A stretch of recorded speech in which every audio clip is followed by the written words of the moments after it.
দুনিয়া কিছুই না, কিচ্ছু না দুনিয়া। সকালে আপনি না থাকলে আপনাকে বিকেলেই এরা মাটি দিয়ে আসবে।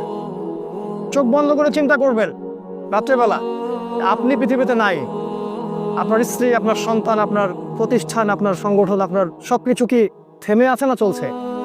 সব চলবে ভাই, কেউ থেমে থাকবে না, শুধু আমরাই থাকবে না। অতএব আমাদের কবরের চিন্তা আমাদেরকে করতে হবে। জ্ঞান অনুযায়ী আমল করি, অবহেলা না করি ইনশাআল্লাহ। 3 নাম্বার, আদর্শ পরিবার গঠন করেন। পরিবারটা হবে ডিনামাইট।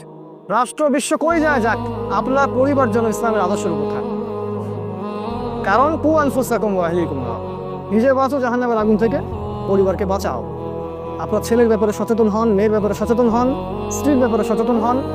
আপনার পরিবার, আপনার রক্তের সম্পর্ক, আত্মীয়, এদের মাঝে আপনি দিনের প্রচারটা করেন। কোথায় কে জাহান্নামে যায় যাক, ওটার পরের চিন্তা আপনার, ওটা চিন্তা আপনার করতে হবে না। আপনি আপনার পরিবারের দিকে ফোকাস।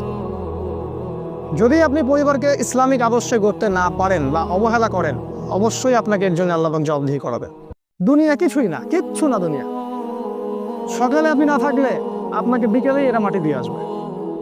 চোখ বন্ধ করে চিন্তা করবেন রাত্রেবেলা আপনি পৃথিবীতে নাই, আপনার স্ত্রী, আপনার সন্তান, আপনার প্রতিষ্ঠান, আপনার সংগঠন, আপনার সবকিছু কি থেমে আছে না চলছে?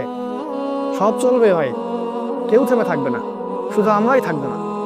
অতএব আমাদের কবরের চিন্তা আমাদেরকে করতে হবে। জ্ঞান অনুযায়ী আমল করি, অবহেলা না করি ইনশাআল্লাহ। 3 নাম্বার, আদর্শ পরিবার গঠন করেন। পরিবারটা হবে ডিনামাইট। রাষ্ট্র বিশ্ব কই যায় যাক, আপনার পরিবার যেন ইসলামের আদর্শের উপর থাকে।